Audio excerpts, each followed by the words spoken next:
राधे राधे जय जगन्नाथ। नमस्कार जय जगन्नाथ। और नूतन वर्ष हेकरी आज हेगलानी 3 तारिख सरी 4 तारिख हेगलानी पळेबो वर्षटा नुआ वर्ष पुणी एमती हेकरी फेब्रुआरी मास मार्च मास एप्रिल मास सब एमती एमती व्यस्त भितर समस्ते टाइम पुणी आसिले 2026 2026 एमती जीव आउ आपण माने सब केमती अछंती आशा करे प्रभुଙ୍କ दयारु समस्त भले थबे। आज आमे पुणी आसिरु आज पुणी आसचु केतरा ठाकुरଙ୍କର अनुभूति कहिबु किछि गपसप करिया पे ठाकुरଙ୍କ अनुभूति किछिटा कहिबु। मु भाबुछि तमे से अनुभूतिटा कोटा कहला कोटा ए जो शिरिडी रे जा हेतला माने अछि कि नै? हां आज केते वर्ष शिरिडी शिरडी अनुभूति जायतिले से जेते वर्ष हो तमे शिरिडी आमे अनुभूतिटा प्रथमे शिरडी जायतिलु प्रथम थर पय जायतिलु शिरडी प्रथम थरा हां प्रथम बहुत थरा जो शिरिडी जायतिलु हम किछि केही शिरिडी विषय जानि नथलु किछ जाना नथला हम सब मिसि कि जायतिलु ग्रुप हेकि जायतिलु समस्त मिसि कि जायतिलु हम्म जायतिलु सेठी जायकिरी एई तो डिसेंबर मास रे जायतिलु नुआ वर्षटा भी शिरडी रे कटितिला शिरडी जायतिलु शिरडी आमे टिके आमे बिफोर 2013 रे जायतिले 2013 रे जायतिलु हां 12 वर्ष हे गेलानी हां 12 13 वर्ष 14 वर्ष 13 14 वर्ष हे ହେଇଗଲାଣି गेलानी 14 ବର୍ଷ ହେଇଗଲାଣି। ଯାଇଥିଲୁ ଆଉ ଠାକୁରଙ୍କର अलौकिक घटना ଗୋଟେ କହୁଛି ଆପଣଙ୍କ ଆଗରେ ଯାଇକି ରହିଲୁ ଯାତ୍ରୀ ନିବାସରେ ରହିଲୁ ଶିରଡିରେ ସକାଳେ ଦର୍ଶନ କଲୁ। ଏଠୁ ମୁଁ ଗୋଟେ କଥା କହିଲେ ଆମର ଆଜି ନୂଆ ମାଇକ୍ ଆସିଛି ଦେଖନ୍ତୁ ସେଥିପାଇଁ ଆମେ ଗୋଟେ ମାଇକ୍ ଟା ଆମ ଝିଅ ମଗେଇଦେଲା ଗୋଟେ ଅନଲାଇନ ରେ ଆଉ ଏଇ ମାଇକ୍ ରେ ଆମେ ଆଜି କଥା ହଉଛୁ। ମୁଁ କହିଲି ଏମିତି କ୍ଲିୟର ମାନେ କଥାଟା ଶୁଭେନି ତ ଆଉ ସେ କହିଲା କି ଆଉ ଏମିତି ଏ ମାଇକ୍ ରେ କ୍ଲିୟର ଶୁଭିବ ଆଉ ନେଇ ଆସ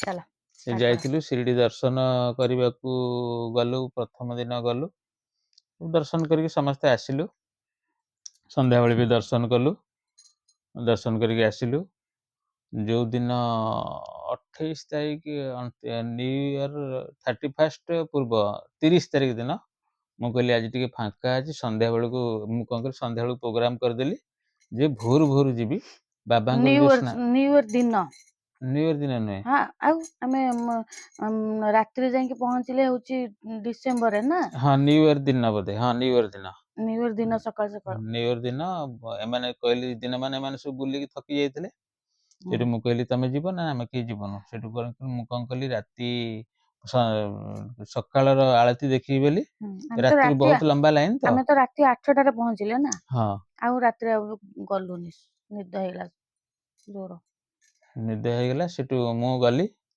ଯାଇକି ସେଠି ଯଦି ରାତି 4ଟାରେ ଆଳତି ହବ ଆପଣ ମାନେ 9ଟା ବେଳୁ ଯାଇକିରି ଲାଇନ ରେ ଠିଆ ହେବେ ଗଲି ଲାଇନ ରେ ସବୁ ଶୃଙ୍ଖଳିତ ବହୁତ ବଢିଆ ସେଠି ଯେତେବେଳେ ଗେଟ୍ ପାଖରେ ପହଞ୍ଚିଲି ମତେ ଘରେ କହିଥିଲେ ଟିକେ ଠାକୁରଙ୍କର ଗାଧୁଆ ପାଣିଟା ଆଣିବ ଆଉ ସେଠି ଗଲି ତ ବାହାରିକି ଏମାନେ ସବୁ ରୁମରେ ରହିଲେ ମୁଁ ପଳେଇଲି ଗଲା ପରେ ସେଠି ଯେତେବେଳେ ଗେଟ୍ ସବୁ 1 number gate 2 number gate 3 number ଏମିତି ଗେଟ୍ ସବୁ ଥାଏ 1 ନମ୍ବର ଗେଟ୍ରେ ଯେତେବେଳେ ଗଲି ମୋ ଗେଟ୍ ପାଖରେ ମୋର ମନେ ପଡିଲା ଲାଇନ ରେ ଅଛି ଆରେ କିଛି ତ ପାଣି ନେବି କୋଉଥିରେ ନେବି କିଛି ତ ନେଇନି ଏମିତି ନେଇ ଭାବୁଛି କଣ କେମିତି ନେବି ଯଦି ଲାଇନ ଭାଙ୍ଗିକିରି ଆସୁଛି ତାହେଲେ ମତେ ପୁଣି ପଛକୁ ଲାଇନ ଲଗେଇବାକୁ ପଡିବ ସେଠି ଜଣେ ସିକ୍ୟୁରିଟି ଗାର୍ଡ ଥିଲା ହଠାତ୍ ସେ କହିଲା क्या खोज रहे हैं ମୁଁ କହିଲି एक बोतल चाहिए था ତମେ କହିଲ ଓଡିଆ ଲୋକ ନା କହିଲା ପରେ ତାପରେ ମୁଁ କହିଲି ଏମିତି କଥାବାର୍ତ୍ତା ସେ ଜାଣିଲା ମୁଁ ଓଡିଆ ବୋଲି ମୁଁ କହିଲି କୋଉଠି ତମ ଘର ନା ଆମ ଘର ହଉଛି ଭୁବନେଶ୍ୱର ଆଉ ଏଇ ବୋତଲଟା ନିଅନ୍ତୁ ଏଇଥିରେ ପାଣି ନେଇ ଆସିବେ ଆଉ ସକାଳେ ପିଲାମାନଙ୍କୁ ନେଇ ଆସିବେ ଯେତେ ଭିଡ ଥିଲେ ମୁଁ ଆପଣମାନଙ୍କୁ ଆରାମରେ ବୁଲେଇଦେବି ଏତିକି କହିଲା ମୁଁ ବୋତଲଟା ନେଇକିରି ଆସିଲି ଭଲରେ ଯାଇକି କାକଡି ଆରତି ସରିଲା ମତେ ସେ କହିଥିଲା ଏଇ ଗେଟରେ ମୁଁ ସକାଳେ 10ଟା ବେଳେ ଥିବି ମୁଁ ସେଟାକୁ ନେଇକିରି ଆଳତି ସରିଲା ସେ ପାଣିକି ନେଇକିରି ଆସିଲି ରୁମରେ ଟିକେ ରେଷ୍ଟ ନେଲି ତାପରେ ପୁଣି ଫ୍ରେଶ ହେଇକିରି ସେ କହିଛି ବୁଲେଇଦେବ ବୋଲି ଯେତେ ଭିଡ ଥିଲେ ବି ସେଠି ଯାଇକି ତାକୁ ଖୋଜିଲି 10ଟା ବେଳକୁ ସମସ୍ତେ ଗଲୁ ତାକୁ ଖୋଜିଲି ସବୁ ଗେଟରେ ସିକ୍ୟୁରିଟି ସମସ୍ତଙ୍କୁ ପଚାରିଲି ଏମିତି କଥା ଏମିତି ହେଇଛି ସେମାନେ କହିଲେ ଓଡିଆ ସିକ୍ୟୁରିଟି ଗୋଟେ ଥିଲେ କୁଆଡେ ଗଲେ ଓଡିଆ ଜଣେ ସିକ୍ୟୁରିଟି ଭୁବନେଶ୍ୱର ଓଡିଶା का एक सिक्योरिटी कहां पर है ସେମାନେ ସମସ୍ତେ କହିଲେ ଆମେ ଯେତେ ଏଠି ସିକ୍ୟୁରିଟି ଓଡିଆ ଲୋକ ଏଠି କେହି ନାହାନ୍ତି ओडिशार केही नाहाନ୍ତି। ओडिशार केही नाहाନ୍ତି ଆଉ ସମସ୍ତେ ସବୁ ଜାଗାରେ ଅଛନ୍ତି କିନ୍ତୁ ଓଡିଶାର କେହି ନାହାନ୍ତି। ଏମିତି ଭିତରେ ଭିତରେ ଭିତରେ ଭିତରେ ଖୋଜିକିରି ଗଲି ଖୋଜିଲି ତାକୁ କିନ୍ତୁ ଓଡିଆ ଲୋକ କେହି ମିଳିଲେନି କି ଓଡିଆ ଲୋକ କେହି ନଥିଲେ। ଯାହା ହଉ ଠାକୁରଙ୍କ ଦର୍ଶନ ବି ବହୁତ ବଢିଆରେ ହେଲା। ଆଉ ଏଇଟା ହଉଛି ଠାକୁରଙ୍କର ଗୋଟେ ଅନୁଭୂତି ଥିଲା ମୋର ଯେ ମୁଁ ଯୋଉ ବୋତଲ କିଣିବା ପାଇଁ ଯୋଉ ବ୍ୟାକୁଳ ଥିଲି ବୋଧେ ଠାକୁରଙ୍କର ସେ ରୂପରେ ସେ ଆସିକିରି କହିଲେ ବୋତଲଟା ଗୋଟେ ନେ ବୋଲି। ଏଇଟା ଗୋଟେ ଅଲୌକିକ ଘଟଣା ଘଟିଥିଲା ମୋର ଶିରିଡିରେ। ଆଉ ଗୋଟେ ବି ସେମିତି ହେଇଥିଲା, ଆମ ପୁଅ ଛୋଟିଆଟେ ହେଇଥିଲା ସେଇ ବର୍ଷ ଗଲା ବେଳକୁ ଆମେ କଣ ହେଇଛି ନା ଯେତେବେଳେ ମନ୍ଦିର ପାଖକୁ ଆମେ ଯାଉଥିଲୁ ସେଦିନ କଣ ହେଇଛି ନା ପହଞ୍ଚିଲା ପରେ ତାର ଟିକେ ଦେହ ଖରାପ ହେଇଗଲା। ଦେହ ଖରାପ ମାନେ ଟ୍ରେନରେ ଯାଇକି ପେଟ ଗରମ ହେଇକି ବାନ୍ତି ଫାନ୍ତି ତାର ଟିକେ ହଉଥିଲା। ସେଠୁ ନେଇକି ଗଲୁ, ବାଟ ସାରା ତାର ବାନ୍ତି ଏମିତି ହଉଥିଲା। ତାପରେ ମୁଁ କହିଲି ସମସ୍ତେ ସେଇଦିନ ଫାଷ୍ଟ ଆମେ ଦର୍ଶନ କରିବୁ, କହିଲି କେମିତି ଯିବୁ ସମସ୍ତଙ୍କ ମାନେ ମନ ବି ଠାକୁରଙ୍କ ପାଖରେ କେମିତି ଯାଇକି ପହଞ୍ଚିକି ଦର୍ଶନଟା କରିବୁ। ସେଠୁ ଗଲା ଭିତରେ ଆମେ ବସରେ ଯାଇଥିଲେ ନା କୋଉଥିରେ ନା ଅଟୋରେ ଯାଇଥିଲେ। ଅଟୋ ଯାଇଥିଲେ, ଅଟୋ ଓହ୍ଲେଇ ଦେଲା ସେଠି। ଓହ୍ଲେଇ ଦେଲା ପରେ ତାପରେ କିଛି ସମୟ ଚାଲିକି ଯିବାକୁ ପଡେ। ସେଠୁ ଚାଲିକି ଯାଇଲା ଭିତରେ ସେଇଥିରେ 3-4 ଥର ସେ ବାନ୍ତି କଲା। ତାପରେ ସେଠୁ ମୁଁ କହିଲି କଣ କରିବା, ପଳେଇବା ନା? କହିଲେ ନାଇଁ ଚାଲ ଦେଖିବା ଠାକୁରଙ୍କ ପର୍ଯ୍ୟନ୍ତ। ପୁରା ଠାକୁରଙ୍କ ଗେଟ୍ ପାଖାପାଖି ବି ସେ ବାନ୍ତି କଲା। ବାନ୍ତି କଲା ଭିତରେ ସେଇଠି ଜଣେ ଲୋକ ମତେ କହିଲେ ମତେ କହିଲେ ତୁ ନହେଲେ ଆକୁ ଧରିକି ଛିଡା ହ, ଆମେ ଯାଉଛୁ ଦର୍ଶନ କରି, ନହେଲେ ମୁଁ ଧରିକି ଛିଡା ହଉଛି ତ ଦର୍ଶନ। ମୁଁ କହିଲି ଏକୁଟିଆ ସମସ୍ତେ ଆମେ କେହି ସବୁ ନୂଆ ଜାଗା। ସେଠୁ କଣ କଲି ନା ମୁଁ କହିଲି କେମିତି ଯିବା କଣ କରିବା। ସେଠୁ ମୁଁ କହିଲି ହଉ ନହେଲେ ଛିଡା ହଉଛି। ସେଠି ଜଣେ ଲୋକ ଥିଲେ, ସେ ଆସିକି କହିଲେ ଆରେ କଣ ହେଇଛି ନା କଣ ହେଇଛି, କଣ ପ୍ରୋବ୍ଲେମ କିଛି ହେଇଛି? ଆମେ ଏମିତି କଥା ହଉଥିଲେ ସେ ଆସି ପଚାରିଲେ। ମୁଁ କହିଲି ହଁ ସେ ଆମର ସବୁ ପଳେଇଲେଣି ସେ ଆଗକୁ, ଆଉ ଆମେ ଯିବୁ କେମିତି? ଆଉ 4 ଘଣ୍ଟା ଲାଇନରେ ଛିଡା ହବାକୁ ପଡେ, ଆଉ ଆମ ପୁଅର ବାନ୍ତି ହଉଛି, ଆଉ ପେଟ ଗରମ ହେଇକି ବାନ୍ତି 3-4 ଥର ହେଲାଣି, ଆଉ କଣ କରିବୁ? ସେ କହିଲେ କିଛି ହବନି, ଆଙ୍କ ପାଇଁ ଆସିଛ ନା, ତମେ ନେଇକି ଯାଅ, ଯଦି ଥରେ ବାନ୍ତି ହେଇଥିବ ଦେଖିବ। ସତ ଦେଖିଲା ବେଳେ ସେ 4 ଘଣ୍ଟା ପର୍ଯ୍ୟନ୍ତ ଲାଇନରେ, ଆଗରୁ 4 ଘଣ୍ଟା ଲାଗୁଥିଲା, ଟୋଟାଲ ବାନ୍ତି ନାହିଁ କି ଟୋଟାଲି ବାନ୍ତି ନାହିଁ। ମୁଁ ସେଇଦିନ ଜାଣିଲି ବାବା ପ୍ରକୃତରେ ଠାକୁରଙ୍କର ଅନୁଭୂତି ବହୁତ। ହଁ ଠାକୁର ଅଲୌକିକ ପ୍ରଭୁ, ସବୁବେଳେ ସମସ୍ତଙ୍କ ସାଙ୍ଗରେ ପ୍ରଭୁ ଥାଆନ୍ତି। ଆଉ ଆମେ କହୁଥିବା ଏଇଟା ହବ ଯିବାନି, ସେଇଟା ହବ ଯିବାନି, ସେମିତି କିଛି ନାହିଁ। ସେ ସବୁଥିରୁ ରକ୍ଷା କରିବେ। ଆଉ ସେତିକି ବଡ ଅନୁଭୂତି ମୋର। ଆଉ ସମସ୍ତଙ୍କର ତ କିଛି ନା କିଛି ଅନୁଭୂତି ରହୁଥିବ। ଠାକୁରଙ୍କ ପାଖକୁ ଗଲା ମାନେ କିଛି ନା କିଛି ଅନୁଭୂତି ଆପଣ ମାନେ ପାଇବେ। ଆମେ ବି ସେମିତି ଗୋଟେ କେତେ ତ ଅନୁଭୂତି ଅଛି, କିଛିଟା ମନେ ପଡୁଛି, କିଛିଟା ମନେ ପଡୁନି, କିନ୍ତୁ ଏଇ ଦିଟା ଶିରିଡିର ଆମର ଗୋଟେ ବଡ ଅନୁଭୂତି।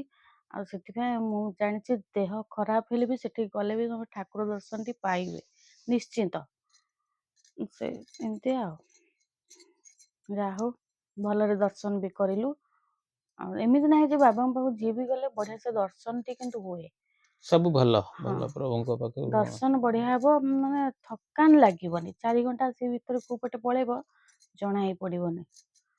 କଣ କରିବା, ସେଇଦିନଠୁ ଆଉ କର୍ମ ବ୍ୟସ୍ତରେ ଆଉ ଯାଇ ହେଇନି। ଥରେ ଟିକଟ କରିଥିଲୁ, ସେଇଥରକ ସେକେଣ୍ଡ କୋରୋନା ବେଳକୁ କ୍ୟାନସଲ ହେଇଗଲା। ସେପଟରେ କଣ ସବୁ କହିଲେ ସବୁ ଏମିତି ହଉଛି, ମାନେ ସେ ଅଟୋମେଟିକ ମାନେ କରିଦେଲେ ସେତେବେଳେ ସବୁ, ମାନେ ଟ୍ରେନ ବି ସବୁ ବନ୍ଦ ଥିଲା, ଚାଲୁ ନଥିଲା କିଛି। ଆଉ ସେଇଦିନଠୁ ଯୋଗ ହେଇନି। ଆଉ ଏଥର ପୁଅର ଟ୍ରେନ ପରୀକ୍ଷା ସରିଲା ପରେ ଭାବୁଛୁ ଆମେ ଯିବୁ। ଆଉ ଏମିତି ଥିଲା ଆମର ଅନୁଭୂତିଟି। ଆପଣ ମାନଙ୍କୁ ନିଶ୍ଚିନ୍ତ ଶୁଣନ୍ତୁ, ଆପଣ ମାନଙ୍କର ବି ସେମିତି ବହୁତ କିଛି ଅନୁଭୂତି ଥିବ। ଏମିତି କଥା। ଆଉ କଣ କୁହ? ଆଉ କଣ କହିବା, ଠାକୁରଙ୍କ ଅଲୌକିକ। ଭଗବାନ ସମସ୍ତଙ୍କୁ ସବୁ ଅଦୃଶ୍ୟ ହେଇକିରି ଅଛନ୍ତି, ଭଗବାନ ସବୁ ଜାଗାରେ ଅଛନ୍ତି, ସବୁବେଳେ ଅଛନ୍ତି। ସମସ୍ତଙ୍କ ସାଙ୍ଗରେ ହୃଦୟରୁ ତାଙ୍କୁ ସେତିକି ସ୍ମରଣ କରନ୍ତୁ, ଭଗବାନ ସମସ୍ତଙ୍କ ସାଙ୍ଗରେ ଅଛନ୍ତି। ବହୁତ କିଛି ଅନୁଭୂତି ଅଛି, କେତେବେଳେ ଆସିଲେ ଆଉ କହିବୁ। ଆମେ ତାଙ୍କ ପାଇଁ ତ ଯାଉଛନ୍ତି ନା, ଯୋଉଠି ବି ପୁରୀ ଆମେ କଣ ଜଗନ୍ନାଥଙ୍କ ପାଖକୁ ଯାଉଛେ, ଜଗନ୍ନାଥଙ୍କୁ ଦର୍ଶନ ସାରିଲା ପରେ ତାପରେ ଇଚ୍ଛା ହବ ଏଠି ଯିବୁ, ସେଠିକି ଯିବୁ, ତାପରେ ଯୁଆଡେ ଯିବା କଥା ବୁଲାବୁଲି କରିବୁ। କିନ୍ତୁ ଆମେ ପର୍ଟିକୁଲାର ଠାକୁରଙ୍କ ପାଇଁ ହିଁ ଯାଉଛୁ। ଦେଖିବା ପୁଅର ପରୀକ୍ଷା ସରୁ, ଦେଖିବା ଆଉ ଥରେ ଟିକେ ବୃନ୍ଦାବନ ବି ଯିବା। ବୃନ୍ଦାବନ ବହୁତ ଇଚ୍ଛା ଯିବା ପାଇଁ। ବୃନ୍ଦାବନ ମୁଁ କେବେ ଯାଇନି। ପ୍ରଭୁଙ୍କ ରାଧାରାଣୀଙ୍କ କୃପା ହବ କେବେ, କେମିତି ଜଲଦି ଆମକୁ ଡାକନ୍ତୁ, ଆମେ ଯାଉ। ହଉ ଆପଣ ମାନେ ଭଲରେ ରୁହନ୍ତୁ, ଖୁସିରେ ରୁହନ୍ତୁ, ପ୍ରଭୁଙ୍କ ପାଖରେ ଏତିକି ପ୍ରାର୍ଥନା। ଜୟ ଜଗନ୍ନାଥ, ରାଧା ବଲ୍ଲଭ ଶ୍ରୀ ହରିବଂଶ ପ୍ରଭୁ। ଜୟ ଜଗନ୍ନାଥ। ଓମ୍ ସାଇରାମ। ଓମ୍ ସାଇରାମ କୁହ। ଓମ୍ ସାଇରାମ, ଓମ୍ ସାଇରାମ।